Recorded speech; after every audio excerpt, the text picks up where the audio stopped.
into order. Do you want to do these all individually or Just do all them at in half. once? What's that? Do it all at once. Okay. Can I get an action to approval of the minutes of January 15th, May 4th, and the June 17th meeting? Tom Kaluza. Beatrice. Has joined the meeting. Joe Beatrice. So moved. You moving it, Joe? Or did Yes. Tom move it? I second. All right, Vaughn, all in favor? Aye. Aye. Opposed? So moved. Paul, you want to pick up the change orders? Sure. Let me, just got too many things open on my screen here. I Okay. apologize for all the documents.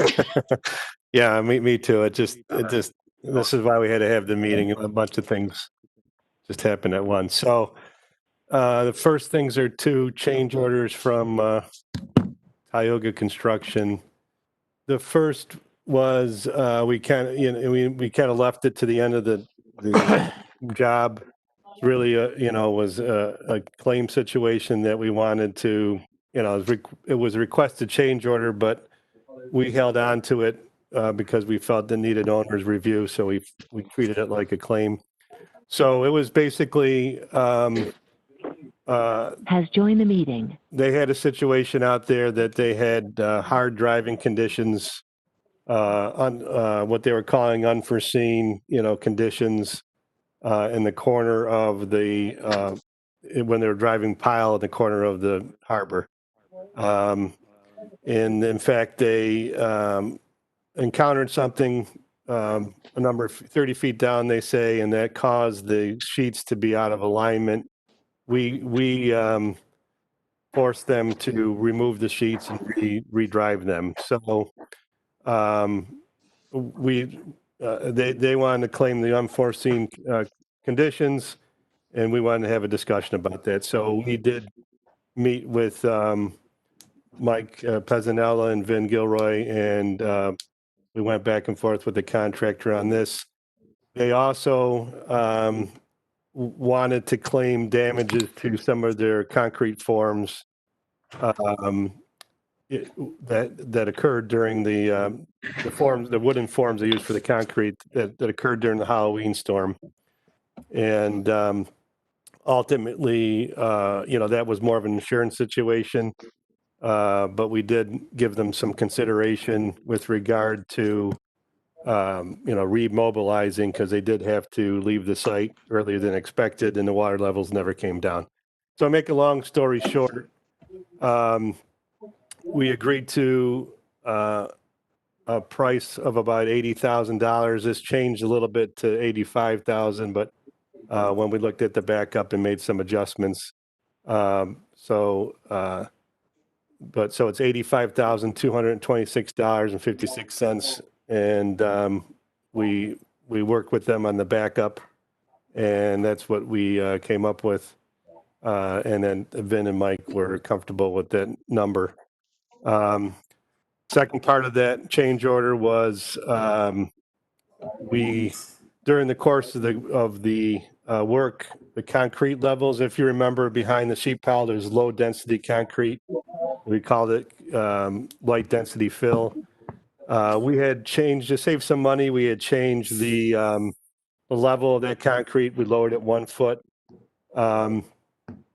And they had their subcontractor had a claim there with regard to once we changed that design, it wasn't just a quantity issue. They weren't able to recover all their fixed costs the way they had planned. So we took a look at that situation, and we decided that, without getting too much details, that we could accommodate about $15,000 there, $14,484.87.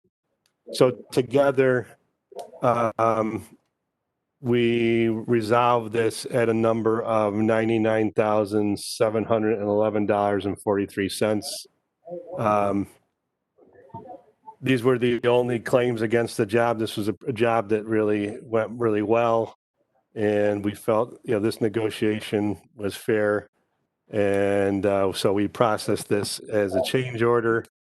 the final change order to the job. So that's what's in front of you as change order 5.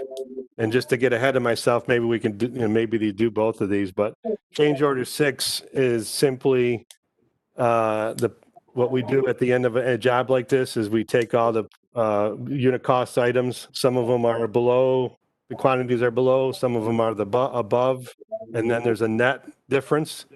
And we need to make the final contract amount equal that final amount when you take into account all the pluses and minuses.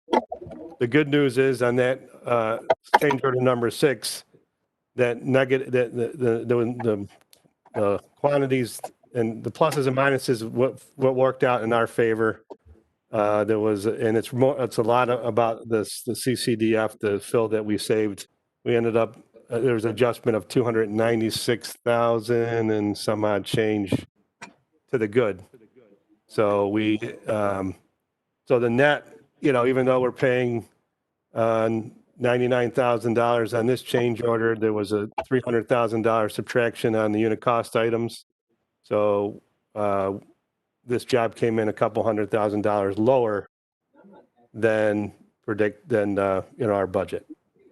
So that I threw a lot at you there. Did that make sense? Change orders 5 and 6. So the long and short of it, Paul, is that we have enough money to fund these change orders Yep. in the contract. Yep. In the end of the day, we had to do a $6.7 million project to get $6 million.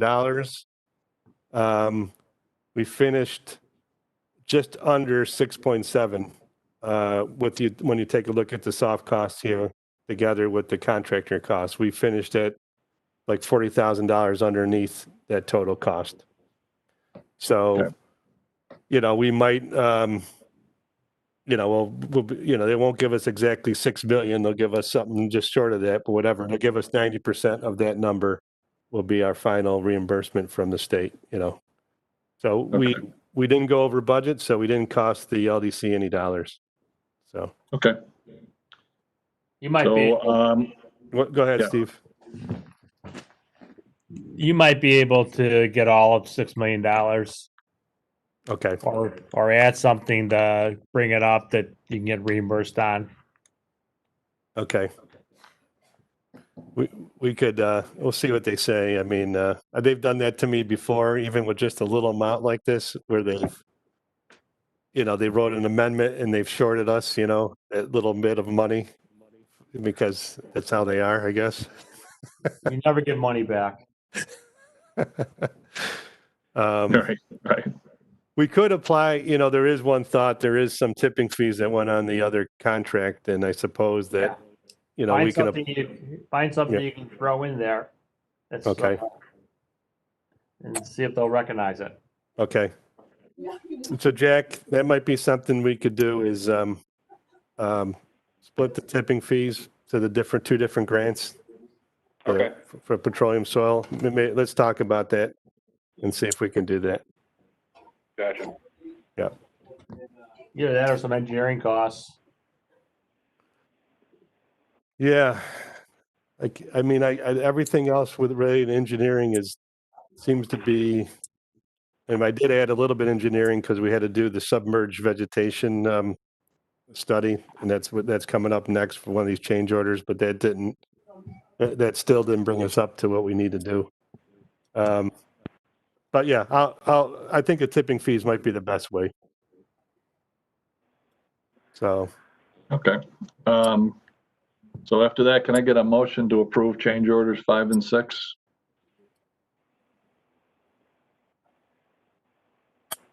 Oh, motion by Brian. Second? Second. Yvonne? Yep. All in favor? Aye. Aye. Opposed? Aye. So move. Thanks, Paul. Yep. I think you're still up, right? Okay. I'll do I just the, signed that and sent that back to you, by the way. Yeah, I don't know. Do we need a motion on it? I don't know if we really need a motion on a substantial completion. It's a substantial completion certificate. It just, we inspected the job. We had a minor punch list, which they've already completed. So the date of substantial completion that we gave the contractor was June 26, 2020. So I'm not sure if you really need a board resolution for substantial completion. We can do that just to be safe, if you would like. Probably just a advisement and, letting us know where you are with it. Okay. Yeah, we don't need a motion on that. Yeah, Vin signed their certificate, and I'm sending that back to Tioga. Right. All right, and then, so I mentioned this already, so as part of the soft costs on the harbor, we had to do, if you remember, on the Corps Engineers wetland permit, we had to do compensatory mitigation related to the bulkheads. Because the bulkheads took up some of the waters of the U.S. when we filled behind the bulkheads. We lost some waters of the United States of America, so you have to do compensatory mitigation. And mitigation we had to do was plant them down the neck of the canal, underwater plants, and hopefully they grew. And so one thing we didn't have in our scope was the inspection of the plants to make sure they're doing well, and that has to be done once a year for 3 years. So I used the bulkhead money and called it construction inspection to do the first year. So this amendment here is really, most of this is that inspection of the submerged aquatic vegetation. So we have to have our ecological people go down there in boats and do underwater camera, pictures and all this other stuff, and write a report to the Corps. So most of this $15,760 change order has to do with that requirements with the inspection. But then we added a little bit on top of this, $6,000 on top of this. Just most of the reimbursement application work Lisa and I have been doing in overhead, but the bulkhead, because of this enhanced protocols, is just impossible. It just takes forever. We got good news that we got our first reimbursement back this week, but I have to put one more reimbursement package, or Lisa and I have to put one more reimbursement package together to get the full reimbursement for the bulkheads. It's going to be, again, it's a lot of effort. So we're just trying to capture some of that effort, in this task order as well. So that's the other piece of this. And we're not really capturing all, but just gives us something that we'll charge a little bit against. And then, so that this total change order is $15,760, which would bring the bulkhead soft cost portion, the engineering portion, up to $271,600, and with a direct expense budget of $1,000, so $272,600 is this change order brings the whole total up to.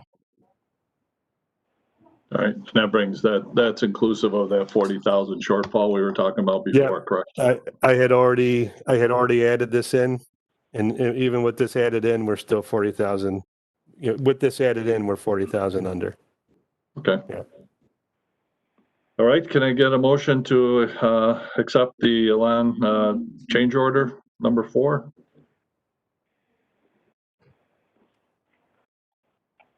Anybody? I'll move it, Brian. Beatrice, Councilman Beatrice. Joe, you want to second it? I'll second it. Larry. Okay. All in favor? Aye. Aye. Opposed? So move. All right, Paul, I guess you're still up, number 6. Okay. So with this next change order, this was our original plan for Where's Ave extension, which is construction work being funded by the city, was to have city engineering department do all the inspection. I was notified by Debbie Day last Friday or end of last week that Stephanie Wars, who was dedicated to this job is just too busy on multiple projects to give this full-time inspection, and we really can't have somebody out there just an hour or two a day to look at, to inspect the job. So, the city asked us if there was any other way we could get staff out there to inspect it on the engineer side. And unfortunately, this grant gets, so the other grant we have, the Z-182, has got a pretty broad scope and includes road work and utility work. And so we can write this inspection to it, and it's really our only choice. So, and then this next change order is, let me see, it breaks down this way. Let me just open this up. I think I've opened this up 5 times on my screen over here. So this is change order 6 or amendment 6. So I got too many windows open. Just a minute here. So okay. So the inspection portion, we've got, what I did was I took into account that the city could supplement us for a number of some of the hours, and and I also didn't assume any overtime, assuming that again with at least getting some help from the engineering department, we could defer some of that cost. So basically, I used only 400 hours of our inspector time. So that came to about 42,000. And then the rest of it is we put some budget again to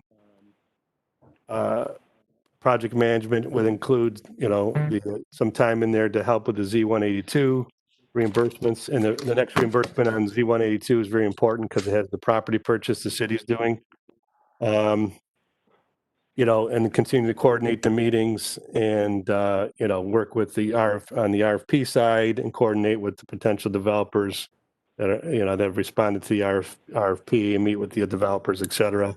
So we have that in project management time. Also there's some time in here, $5,000 to Page Group to continue the funding for coordination of press conferences and briefings and provide updates to the project website. So we added that into the project management cost. And then we also, there's a lot of property work that we want to get, that Paris Beach is doing that is eligible for reimbursement. We wanted to capture it here.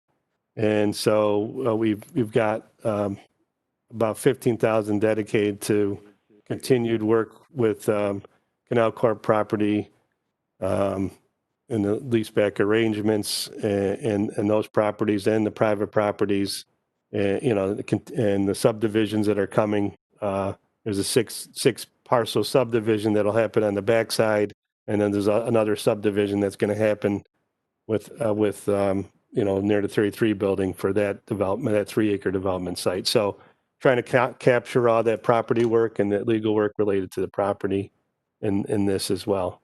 So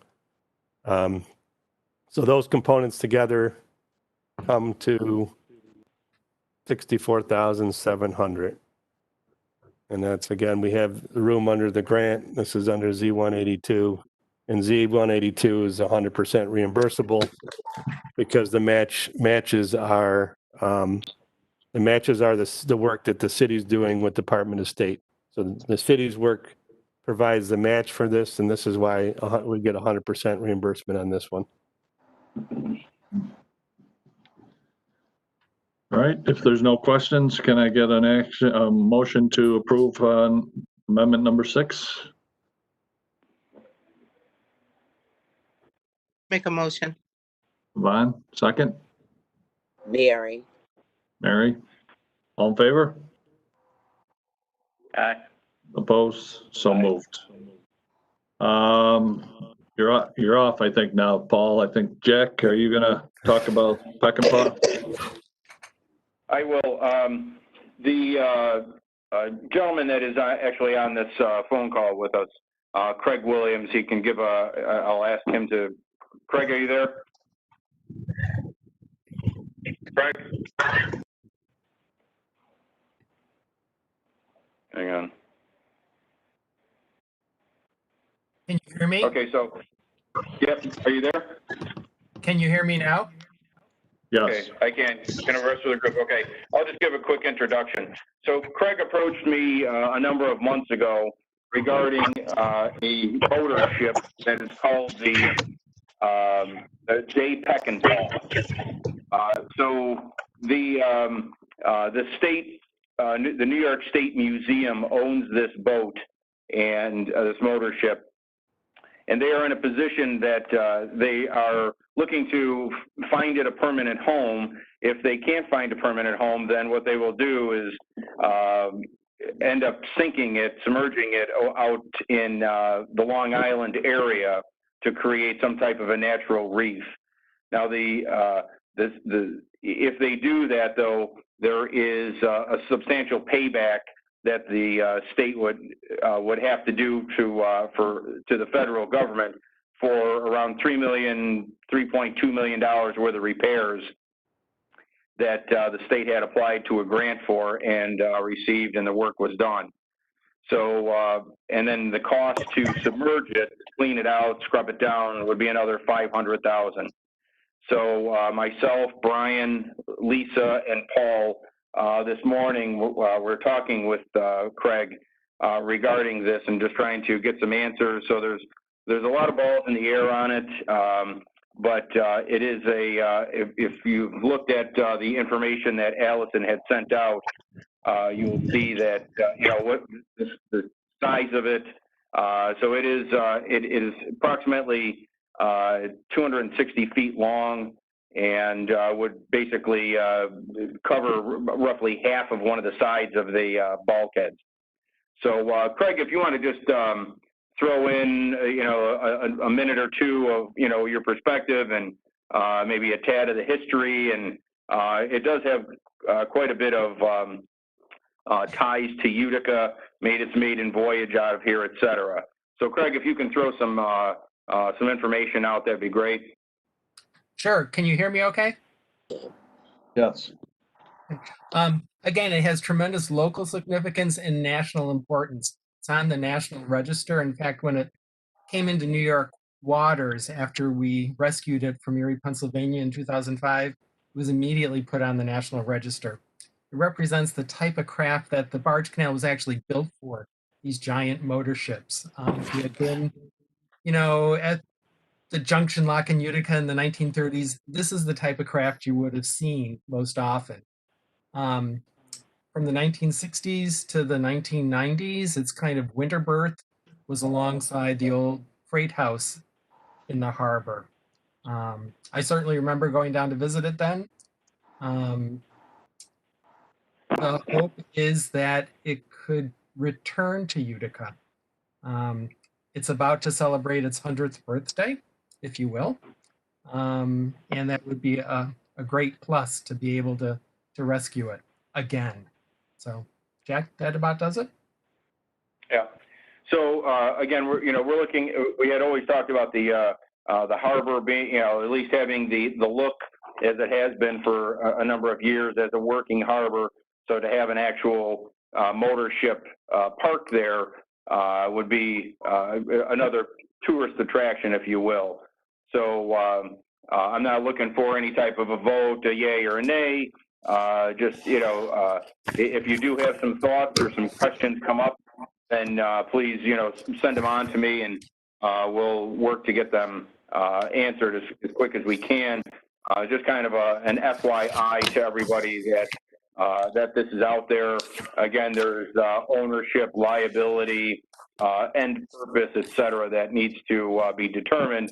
And our team, as I mentioned, Paul, myself, Lisa, and with the help of Craig and another woman that is head of the Canal Society recently, we'll try to ferret out some of these questions and see if there's what possibilities exist through New York State to fund this and to keep it going. It would, in essence, come free to us It does run, it does move, it does everything it should. It does need a paint job at this current time, and Lisa was on earlier, I'm sorry, with Jer Tadic, and so it is out in Waterford, New York. Lisa says that's pretty close to where she is, so her and Jer are going to take a look at it, just kind of get an idea and then report back. So again, there's a lot of information there. I appreciate if you kind of go through it and again, weigh in on, yays, nays, or just, general feelings or thoughts. So again, just at this point, just an FYI, it would be an attraction. They have pictures there in the information that Allison had sent that show that you can get into the hull of it and have displays, history, kiosks, etc. So, I would appreciate your time to take a look at it. If by chance, I'm guessing from the conversation with Craig and Brian Stratton is very familiar with this. It's on his list. The governor knows about it. Brian Stratton, that is, met with the mayor last week sometime to discuss it also. So if by chance, I don't think that if Utica takes it, that it will find itself submerged somewhere outside of Long Island. So it might be the last ditch attempt to do anything with it. So again, any questions, thoughts, comments, please send them on to me. And that's really it. Okay, so you don't need a motion or anything, Jack? No, again, we're kind of in the investigative stage. There was some good ideas brought up by Jer today. And then, the rest of the group is just going to kind of follow through. We'll make contact with Craig and the Canal Society's new executive director, kind of ferret out some of the people and some of the partners that might be able to be involved with this. It does seem that once you get the word out on this boat in particular, that people get interested in it. So again, we'll be reporting back to you in the next months, as to where we stand and what we're ferreting out. Okay. All I right. guess, Ben, maybe it's just if anybody has any specific questions, if they had a chance to look at the materials, or just to add to the list of items that Jack and the team will be reviewing with Craig. So maybe just some general questions. Exactly. Thank you. It's a unique opportunity to feature this boat at because of and highlight the Utica Harbor as a significant harbor in the barge canal. It just and Craig knows this, and the new Canal Society president, by the way, is a Utican. What's her name again, Craig? Cabrin Gerdo. Cabrin Gordo. And she, so A participant has joined the meeting. So that was nice to hear. But, the LDC certainly couldn't do this without partnership, without state and federal monies supporting this. And we talked about, maybe if it was ever going to be resident of the Utica Harbor, the better position might be on the west side, on the National Grid side, versus taking up space on the sides that we have development planned and we have a master plan. So there would be a lot. This is a major partnership that was going to work, but it is very attractive idea that we certainly would want to probably promote additional discussions on, in my mind. Okay. Thank you, Paul. Yeah. Jack, you want to do the audit review? Sure, and I apologize for the short notice. I whipped the auditor horse as fast as I could to try to get this to you in time for this meeting. So I'm not sure if anybody has, had the chance to go through it. I did present the draft to Vin, and obviously he's a CPA and very good at what he does, and he didn't have any issues with it at the time. So I would entertain, I would ask for a motion to approve it, I suppose, and I have another week before I need to input that information into the the Paris reporting system, the authority's budget office reporting system. So if there are any major questions, concerns, I will work on addressing them at that time. But if we can get it passed, and then subject to any questions that people may have, and again, another final review from Vin, then, I would appreciate that. Okay. We just got it, so I'm assuming most people haven't had a chance to look at it. So if you're comfortable moving it, subject to being able to talk to Jack prior to submission, I would look for a motion. If you're not, I mean, do we have to have this in by then, Jack? Well, the ABO has given all the authorities a 2-month leeway while they were always hoping that everybody's going to be in time or on time. They did provide a 2-month window, so this would be the end of the 2 months. So I am looking to definitely have it done. I don't like to have us on the naughty list. So. Okay. This is Mary. I'll make the motion that we accept it contingent upon final review by you then, prior to submission. Okay. Okay. And again, if anybody does have any questions after they review it, obviously Vin would be the biggest authority here, but, Right. I would take questions, et cetera. Okay. So thank you. Thanks, Mary. Can I get a second on that? Vaughn. Yvonne? Thanks, Yvonne. All in favor? Aye. Opposed? Okay, so moved. Committee updates. Lisa, you gonna grab this or Paul? Sure. Well, a little all of us yesterday about Melanie on the line. Bob's actually moving his son into college today, so he took Oh, today. On the Canal Corporation, Melanie was just emailing with Peter Casper. You want to jump in, Melanie, on that?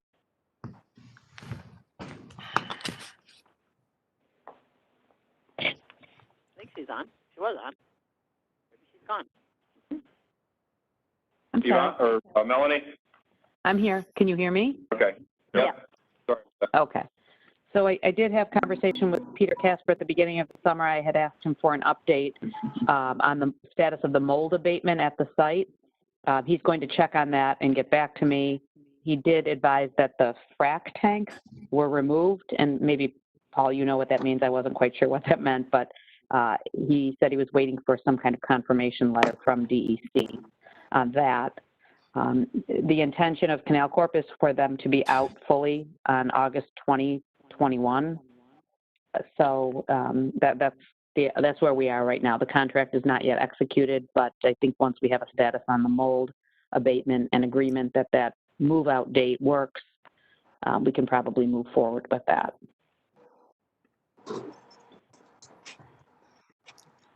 okay. Any update on when we're looking at transferring title of that property, or are we gonna wait till the mold is done, or? So they provided a kind of a current status on the environmental condition of the building following the flood. And I think subject to the mold abatement, if that's satisfactory, and Paul, I'm going to defer to you a little bit on this. Once it reaches a condition that the LDC is comfortable with, and we can agree on what that condition is, we should be ready to move forward and then move to closing. Understanding that Canal Corp will be occupying a portion of the property even after closing. Yep. Yeah, I mean, they were supposed to update their survey. We haven't got that update. We haven't seen that. And then they were supposed to begin abatement, and the abatement was going to not include the wooden structure addition on the back. We're trying to get SHPO approval to just demolish that. But their abatement was going to basically remove drywall and anything wooden that was affected by the flood. So, hopefully they'll start to move a little quicker on that. Mm-hmm. All right. National Grid, anything going on with them? No, we haven't really heard too much about their substation, unless, Paul, you've heard anything, but I haven't gotten any updates from them. Well, Tom's here. We have a representative, right? So we do. Yes. I know, I've heard that there's plans to do some work at the station, relocation. And I have not seen anything on that as far as final designs. But I know I've heard there's plans are in the works. But I can reach out for an update on that and be prepared to answer some of that next round. The last we knew on that was they were looking at trying to get a floodplain permit. So that might be where it is, just so as you're jumping into it. Which is a city Yeah, permit. I can. But, I'll ask. yeah. Where they are with that. Thanks. All right. Mohawk Valley Garden, Paul? They haven't, they're still interested. I think, Lisa, our last communication with them was what? Couple months ago? I think it was early July, and we put together a milestone schedule with them, and they are in agreement with it. So we were working with Brian Thomas on getting some appraisals done for that property and new parcel, and because of the sort of the creation of the new parcel, the appraisal's taken a little bit longer because it's just a little bit more complicated. But we did get some information back from Frank Donato last week. I think Brian sent it to us. Not new parcel, this DSA 1, right? DSA 1 in the 33 area. Yeah. Yeah. Yeah. And so we should have those appraisals. We hope soon. Frank was looking for some feedback from us, and Paul and I just spoke this morning actually. So we're getting him that feedback. And once we get that, we can start to move into the schedule that we have with MVG, which is basically a property transfer. We need to subdivide out that property. Obviously, we need to sell it to them, but this all is contingent on the Canal Corp getting the property to Canal Corp. So some of this is contingent on when we get the property from Canal Corp. So it's a little intertwined with them still, but we do have a schedule of moving forward with them that we're going to try to hit. And they've reinforced that they haven't moved off their number of, they're still committed to a minimum of $12 million of investment, in the 33 building and adjacent to it. So. Right. Okay. Do we have time frame when that'll be done, or Frank is just working on it? I think we're waiting for This is feedback Brian. from us, Brian. Yeah, I was expecting them last week. I know his son had surgery on his back yesterday, but I will call him tomorrow and find out where that's at. Okay. Great. Thanks, Brian.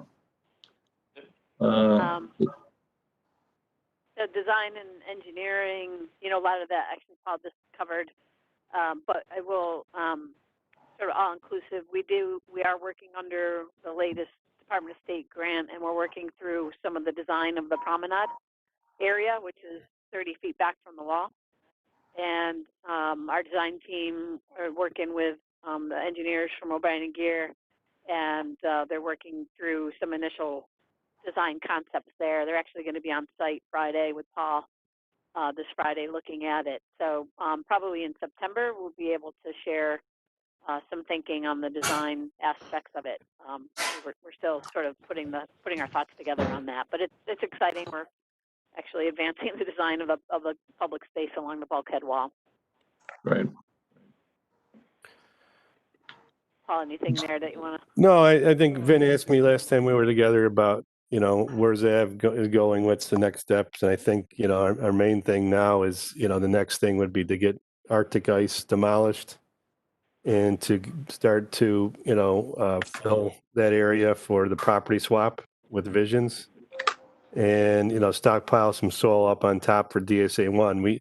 DSA 1, we're going to definitely bring in soil this year, whether we can spread it or not is going to depend on our wetland permitting. You know, we're going back and forth, and they're all of a sudden giving us a little bit of issue that sounds a little bit reminiscent of Nano Center now.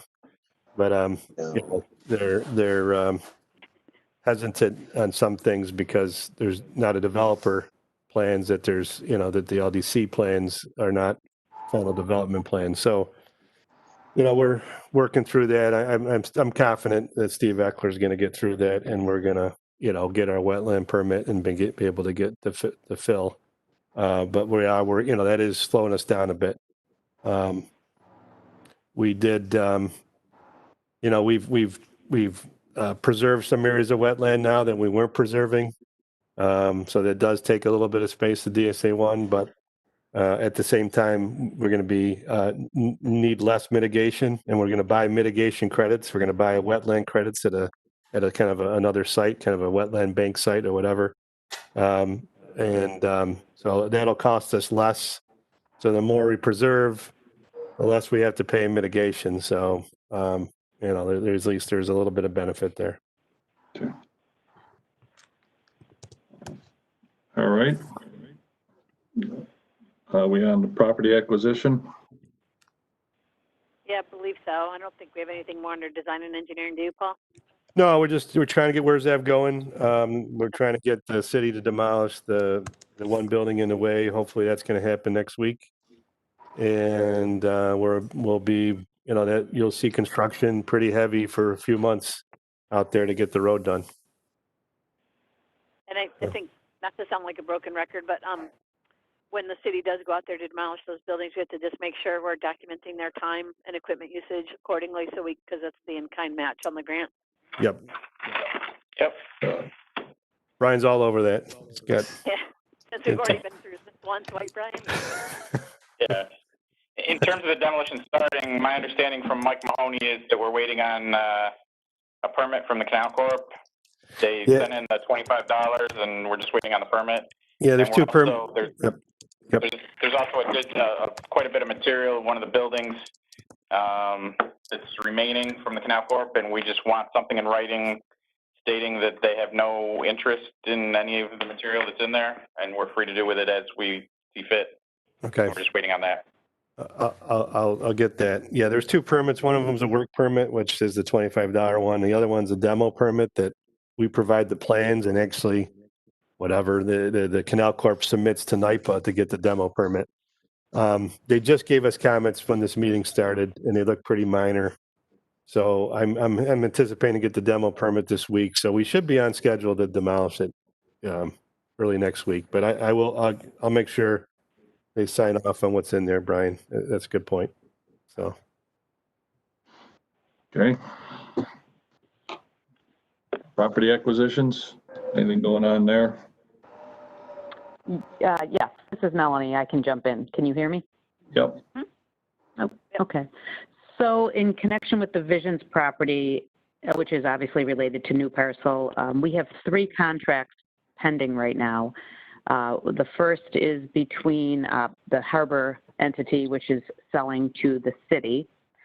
The city then will enter into a contract to sell to the LDC, and then possibly up to 12 months from now, we'll have the third transaction, which is the LDC selling to the new Patel entity. So those are the 3 contracts. All 3 are in final form, and the expectation is that they will be executed on Monday, the 24th, assuming that the city has gone through the process they need to go through.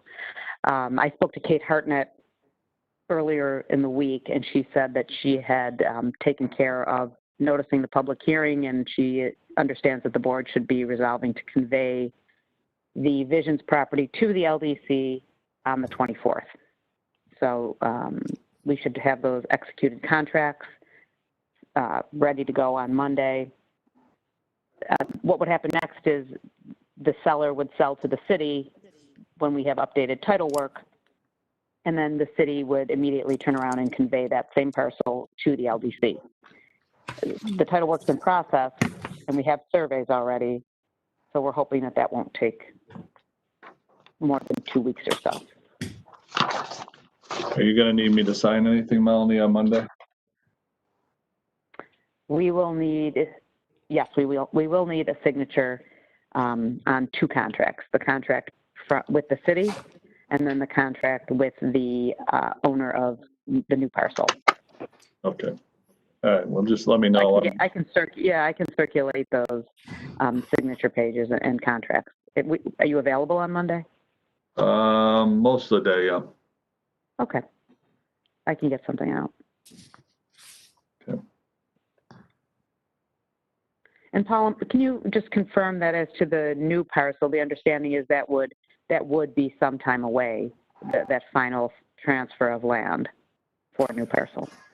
Yeah, it would be, although I am looking at a plan to maybe try to expedite that a little bit if we can get the Arctic ice demolished and see how much fill. There is a little bit of the wetland problem that is behind that, so that there's a little bit of a wetland within the new parcel, but not much.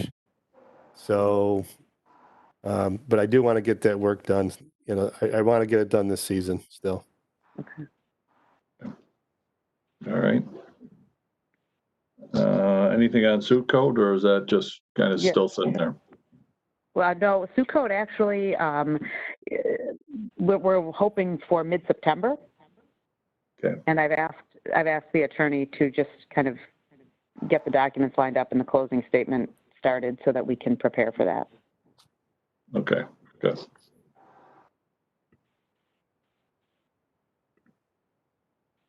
All right, old business, Where's Ave Landscaping? Is that you, Jack? Paul?